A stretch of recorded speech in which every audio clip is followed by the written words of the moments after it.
할렐루야. 하나님의 은혜가 예배한 이웃 가운데 가득하기를 주님의 이름으로 축원합니다. 우리 선언할까요? 전심으로 예배하고 진심으로 사랑하며 복음으로. 움직이자. 아직 다 적응이 안 되셨죠? 다시 한번 띄워주실 수 있을까요? 다시 한번 전심으로 예배하고 진심으로 사랑하며 복음으로 나아가자. 아멘. 사랑하는 여러분, 날마다 전심으로 진심으로 날마다 움직이는 우리 모두가 되어질 수 있기를 주님의 이름으로 축원합니다. 여러분, 목회자를 포함해서 성도라 부리는 모든 사람들에게 갖고 있는 한 가지 숙제가 있습니다. 그 숙제는 바로 무엇이냐? 하나님의 말씀대로 살아가는 것이지요. 물론 누구에게, 또 목회자에게 혹은 직분자들에게 더 많은 것들이 요구되어지는 것은 사실이지만 그 요구됨이 많든 적든에 상관없이 모두에게 말씀대로 살아가야 된다라고 하는 무거운 짐을 가지고 있다라는 것입니다. 여러분 어떠십니까? 여러분은 어떤 말씀을 들을 때 그 말씀대로 살아가기가 참 어려우십니까? 여러분, 내 이웃을 내 몸과 같이 사랑하라. 어떠십니까? 한 뼘을 맞으면 다른 반대편 뺨을 대라. 가능하십니까? 오리를 함께 가자며 심리를 함께 가고 겉옷을 날라하면 속옷까지 내어줄 수 있는 것. 여러분, 우리는 자기 희생을 요구하는 일들을 내 삶으로 이뤄가는 것들이 너무나도 힘들고 어렵다라는 것이지요. 근데 여러분, 단순히 우리의 삶에 행해지는 이러한 일들뿐만 아니라 우리가 복음을 받아 복음의 은혜 안에 있으면서 불구하고 그 복음의 자유함을 누리지 못한 일들이 우리의 삶에도 많이 있다라는 것입니다. 여러분, 오늘 우리가 읽은 이 본문의 말씀은 게바라 불리는 베드로와 바나바 그리고 유대인들이 말씀에 위배된 모습을 우리에게 보여주고 있습니다. 먼저 여러분, 이 게바라 불리는 베드로는 누구입니까? 그는 예수님의 제자들 가운데 핵심적인 역할을 했던 인물로서 예루살렘 교회의 지도자적 역할을 했던 사람이 바로 이 게바였습니다. 또 유대인과 또 이 바나바는 어떤 사람이었냐면 초대교회 신뢰받는 지도자로서 바울의 동역자로 이방 선교의 핵심적인 역할을 감당했던 사람이 바로 바나바였습니다. 근데 이들이 지금 예전에 이방인들과 함께 식사의 자리를 하고 있었다는 것이죠. 그런데 그때 할례 받은 자, 즉 율법의 매인 자들이 그 자리를 오게 되어집니다. 그리고 그들이 왔을 때 이제 베드로를 포함한 이 유대인과 바나바가 이 이방인들과 식사하던 자리를 갑자기 회피하고 피하기 시작했다는 것입니다. 그 이유는 무엇이냐면 성경을 보면 그들이 두려워했기 때문이다 라고 이야기하고 있는 것을 보게 되어져요. 그들은요, 복음의 진가를 아는 자들이었습니다. 그리고 복음의 능력을 경험했던 자들이었습니다. 하지만 그 순간 그들은 자신에게 닥쳐올 어떤 일들에 대한 두려움으로 인하여서 그 자리를 외면하고 떠나 복음을 삶으로 드러내지 못하고 있었다는 것입니다. 그리고 이 일로 인하여서 지금 바울과 그들 사이에 작은 갈등이 벌어졌다라는 것이지요. 여러분, 우리는 이 사건을 통하여 우리가 몇 가지 생각할 수 있는데 그 첫 번째로 우리가 생각할 수 있는 것은 복음의 진리에서 떠날 때 갈등은 시작된다는 사실을 기억하는 우리가 되었으면 좋겠습니다. 여러분, 갈등의 그 시작은 어디로부터 시작되어지냐? 바로 복음의 진리를 벗어난 그 본질을 벗어날 때부터 그 갈등은 일어나기 시작한다라는 것이지요. 여러분, 앞서 이야기했던 것처럼 지금 이 게바와 유대인들 그리고 바나바는 두려움 가운데 있었어요. 왜 두려웠겠습니까? 율법을 따르는 율법주의자들, 또 오늘 성경에 보면 야고보가 보냈는 사람들이라고 하는 사람들은 바로 율법에 얽매여 있는 자들인데 그들의 율법에는 어떤 일이 있냐? 유대인은 유대인과 식사를 해야 될 것이요, 이방인은 이방인끼리 식사를 해야 된다는 것입니다. 그런데 유대인이 부정한 이방인과 함께 식사를 한다는 것은 어찌 보면 율법을 어긴 일이요, 말도 안 되는 일이었다는 것이지요.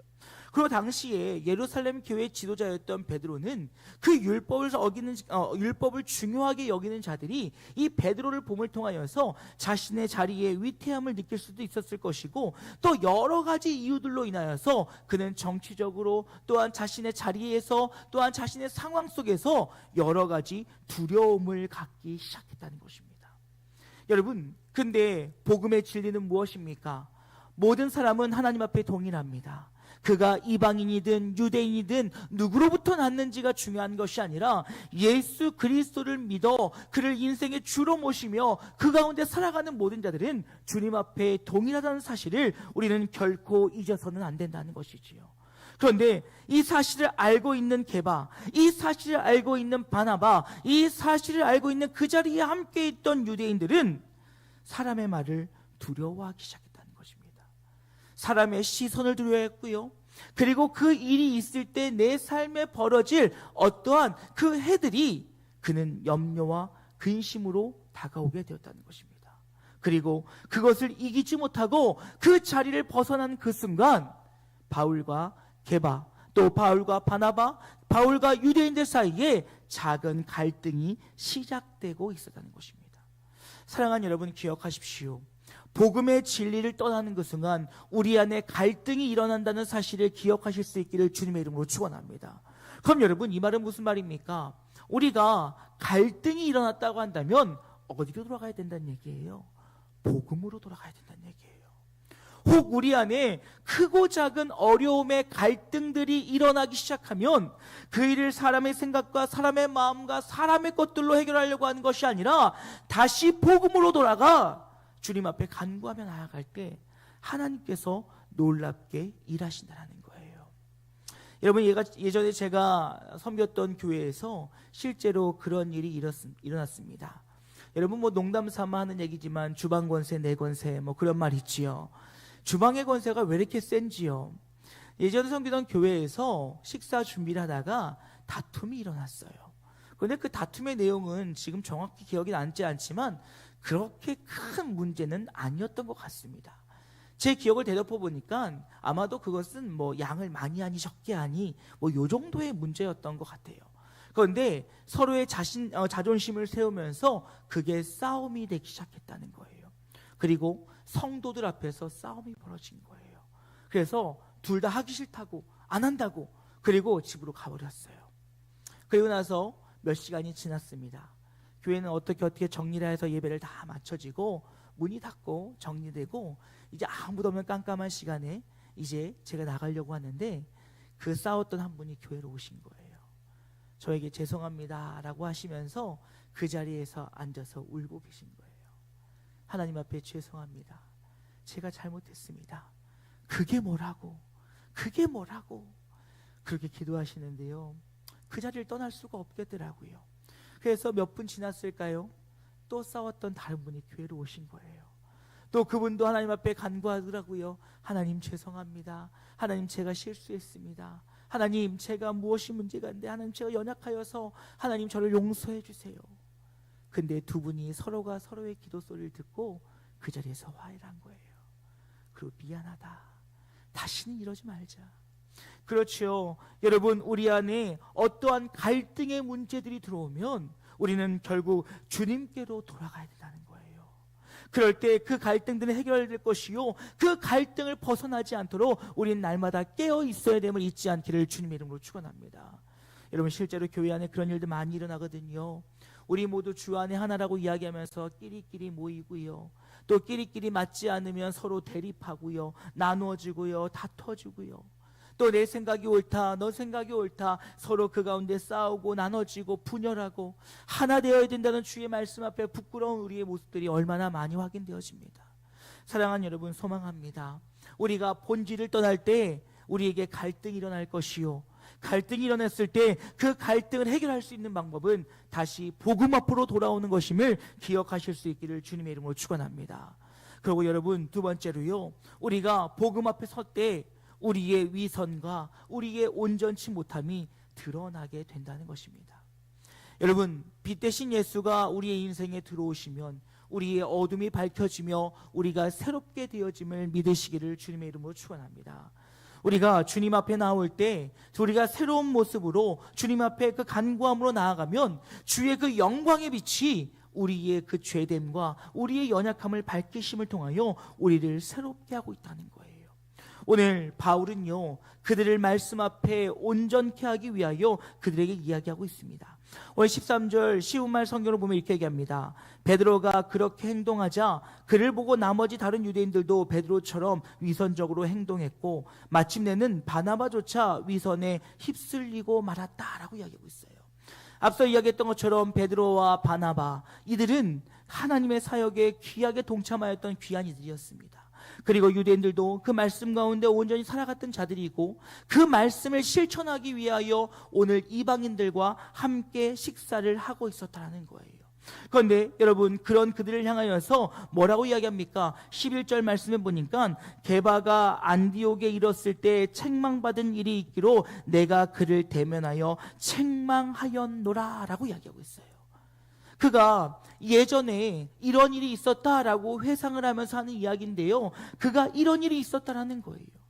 믿음으로 서야 될 자들이 믿음 위에 온전히 서지 못하고 그가 하나님 앞에 바로 서지 못하였더니 내가 복음으로 그들의 잘못됨을 지적하였다라고 바울은 이야기하고 있다는 것입니다. 사랑하는 여러분, 소망하는 것은 주의 복된 말씀을 내 삶을 비추는 거울로 삼기에 부족함이 없는 우리 모두가 되어지기를 주님의 이름으로 축원합니다. 여러분, 우리는 우리의 삶의 기준은 하나님의 말씀입니다. 그렇다면 우리는 날마다 주의 말씀으로 우리의 삶을 비추어 보아야 된다는 것이지요. 나는 잘하고 있어, 나는 괜찮아, 이 정도면 내가 할 수 있는 번에서 최선을 다하는 거야 라고 하는 자기 만족이 아니라 하나님의 말씀에 비추어 보아 내가 온전치 못하다면 다시 복음 앞으로 돌아가 새롭게 되기를 간구하며 나가는 우리가 되어야 된다는 것입니다. 여러분, 성경에도 보면 그런 인물들이 많이 등장하지요. 지금 바울뿐만 아니라 또 성경에 보면 삭개오라고 하는 인물이 등장합니다. 여러분, 뽕나무 위에 삭개오, 돌 무화과 나무 위에 삭개오, 그 이야기는 하지 않아도 잘 알고 계실 것입니다. 그는 세리장으로서 이 동족들의 세금을 착취했던 직업이었기에 많은 사람들로부터 인정과 존경을 받지 못하였습니다. 심지어는 그들 무리로부터 그들은 왕따를 당하기도 했다는 것입니다. 그런데요, 이 삭개오도 예수님의 이야기를 들었고 우리 마을에 예수님이 오신다는 얘기를 듣자 그는 예수님을 만나고 싶었어요. 그런데 그에겐 한 가지 핸디캡이 있었지요. 키가 너무나도 작았다는 것입니다. 그가 군중 속에서 무리 안에 있다라면 예수님을 만날 수 없었던 거예요. 그래서 그가 생각한 것은 무엇입니까? 뽕나무, 지금 성경에는 돌 무화과 나무 위로 올라가서 그곳에서 예수님을 기다렸다는 거예요. 그리고 예수님을 그를 향하여 뭐라고 이야기합니까? 내려오라, 내가 오늘 너희 집에 유하겠다라고 말씀하십니다. 그 은혜의 일들이 그 삶에 벌어집니다. 그는 행복했어요. 외면당하는 인생, 남들부터 천시받는 인생, 그런데 예수님이 나를 만나주신 거예요. 그러자 그가 예수님 앞에 뭐라고 이야기합니까? 주님, 제 재산의 절반을 나눠 가난한 자들 돕겠습니다. 그리고 내가 남의 것을 속여서 빼앗은 것이 있으면 내가 말씀대로 4배를 더하여 갚겠습니다 라고 반송해서 그는 자신의 인생에 어두워진 빛을 밝히고 그로 인하여 하나님 앞에 온전하고 정직하고 새로운 모습으로 주님 앞에 나아가고 있다는 것입니다. 사랑하는 여러분, 이렇게 복음은 우리의 삶을 비춰줍니다. 그리하여 우리의 삶의 연약함, 우리의 부족함, 우리의 그 연약함들 앞에 우리를 다시금 돌아보게 한다는 것입니다. 그렇다면 여러분, 우리가 해야 될 일은 무엇입니까? 내가 말씀을 앞에 살아간다고 이야기하면서, 하나님 앞에 살아간다고 이야기하면서, 코람데오의 삶을 산다고 이야기하면서 그러지 못한 우리의 삶들을 그저 후회하고 낙심하고 낭망할 것이 아니라 그 복음의 말씀으로 우리의 삶을 비춰줘 그 어둠을 밝히고 하나님의 자녀로서의 온전한 삶을 살아가는 우리 모두가 되어질 수 있기를 주님의 이름으로 축원합니다. 그를 통하여 우리의 삶에 회복되어야 될 온전함, 우리의 삶 속에 회복되어야 될 하나님의 형상, 그것들이 말씀을 통하여 깨어지고 말씀을 통하여 깨달아지고 말씀을 통하여 주님께로 회복되어지는 놀라운 역사가 있기를 주님의 이름으로 축원합니다. 그리고 마지막으로 복음이 우리의 삶을 바로잡고 회복시키신다는 거예요. 앞서도 이야기했지만 복음의 말씀이 임할 때 우리의 어둠과 우리의 그늘을 환하게 비추십니다. 그를 통하여서 우리를 회복해 하시는 것이지요. 오늘 바울 보십시오. 바울은 자신의 감정으로 그들을 나무라거나 정죄하지 않습니다. 그들을 옳고 그렇다 판단하지 않습니다. 그는 뭐라고 합니까? 14절 말씀 보면 그러므로 나는 그들이 복음의 진리를 따라 바르게 행하지 아니함을 보고 모든 자 앞에서 게바에게 이르되 내가 유대인으로서 이방인을 따르고 유대인답게 살지 아니하면서 어찌하여 억지로 이방인을 유대인답게 살게 하려느냐 하였노라 라고 이야기하고 있어요. 여러분, 이 말은 무엇입니까? 내가 복음 앞에서 자유함을 누리지 못하고 복음의 능력 가운데 살아가지 못하면서 어찌하여 이방인들에게 복음의 능력으로 살라고 가르치고 이야기하고 있느냐라고 이야기하고 있다는 것입니다. 그렇죠. 여러분, 앞선 자의 무거움은 무엇입니까? 그 말씀이 내 삶이 되어야 되는 무거움을 갖고 살아갑니다. 그런데 지금 게바가 그 하나님의 말씀대로 살아가지 못하면서 이방인들을 구하겠노라고 그들에게 복음을 전하며 여전히 사람의 눈치와 사람의 시선과 사람의 마음에 붙들려 있는 그의 모습이 결코 온전할 수 없다라는 것이지. 내가 정말 복음 앞에 붙들려 있었다면 그들이 정치적인 힘을 가진 세력이든 아니면 그들이 나중에 너희를 해할 수 있는 세력이든 그들이 너희에게 어떠한 어려움을 줄 수 있다 할지라도 너가 복음을 알았다면, 복음의 능력을 알고 있다면, 복음을 붙잡고 있다면 너희가 그 자리에서 그 식사를 마쳐야 하지 않았겠느냐라고 이야기하고 있다는 거예요. 그런데 여러분 보십시오. 이 가르침은 단순히 게바와 유대인들 그리고 바나바에게만 하는 말이 아니었습니다. 여러분 14절 말씀을 잘 보게 되어지면 바르게 행하지 아니함을 보고 모든 자 앞에서 게바에게 이야기했다는 거예요. 이 말은 무슨 말입니까? 가장 앞선 자에게 신앙이에 바로 서라고 가르침을 통하여 그와 함께하는 모든 자들에게 본보기로 삼았다는 거예요. 그리고 그 말씀 앞으로 내가 돌아와 하나님의 말씀 앞에 바로 서 있으면 너와 함께하는 모든 자들이 말씀으로 온전케 되어진다는 것입니다. 사랑하는 여러분, 성경은 우리에게 이야기합니다. 오늘의 목회자만이 혹 장로, 권사, 직분자만이 아니라 예수 그리스도를 모든 믿는 자들은 왕같은 제사장이요 거룩한 백성이요 이 땅을 변화시킬 하나님의 사람이라고 말씀하고 계심을 잊지 않기를 주님의 이름으로 축원합니다. 그렇다면 우리가 복음으로 인하여 날마다 기뻐하고 복음으로 인하여 날마다 감사하며 그 말씀을 지켜 그 가운데 주시는 은혜를 누린다면 그러한 우리의 삶을 통하여 믿지 않는 자들이 주님께로 돌아오고 그러한 우리의 삶을 통하여 믿음이 연약한 자들이 온전하여지고 그러한 우리의 삶을 통하여서 하나님의 놀라운 역사들이 우리의 삶을 통해서 흘려 보내지게 된다라는 것입니다. 거니 사랑하는 여러분, 말씀이 우리의 삶을 새롭게 하시며 온전케 회복하게 하신다는 이 복된 말씀을 기억하는 이 시간 되어지기를 주님의 이름으로 축원합니다.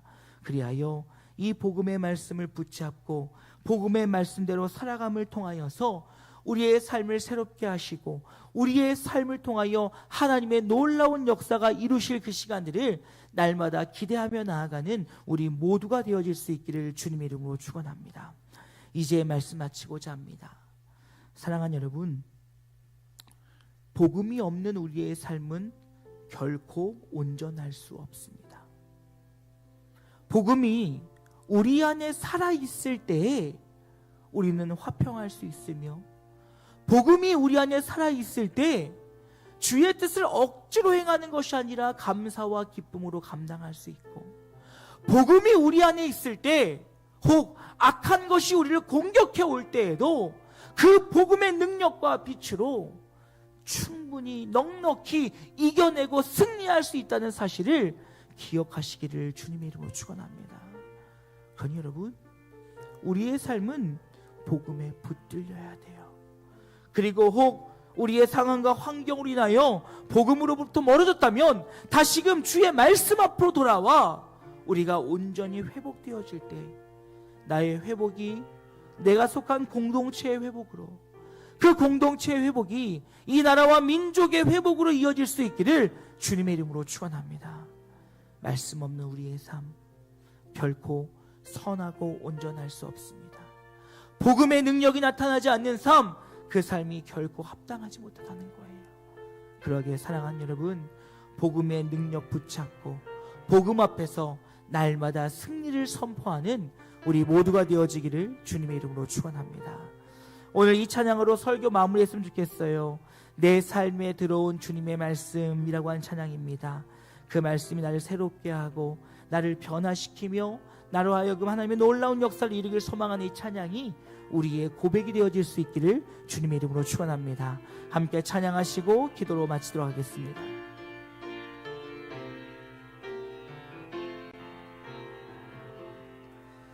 내 삶에 들어온 주님의 말씀이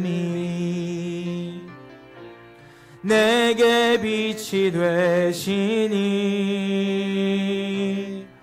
내 삶의 어두운 절망 가운데 소망 보게 하시네. 내 삶에 들어온 주님의 말씀이 나를 인도하시니 내 삶의 막막한 문제 가운데 주 뜻 보게 하시네. 말씀이 내게 역사하기를, 말씀이 내게 살아있기를, 하나님 말씀을 듣겠나이다. 주님의 음성을 듣겠나이다. 말씀이 내게 역사하기를, 말씀이 내게 역사하기를, 말씀이 내게 살아있기를, 하나님 말씀을 듣겠나이다. 주님의 말씀을 우리 한 번 더 찬양합니다. 말씀이 내게 역사하기를, 말씀이 내게 살아있기를, 하나님 말씀을 듣겠나이다. 주님의 뜻대로 살겠나이다. 다시 함께 기도하길 원합니다. 하나님, 복음이 내 안에 살아 숨쉬길 원합니다. 그 복음이 나를 온전케 하시고 그 복음의 능력이 나로부터 흘러가기에 부족함이 없게 하여 달라고 오늘 말씀 생각하시며 주의 이름 한번 크게 부르고 함께 기도하길 원합니다. 기도하시겠습니다. 주여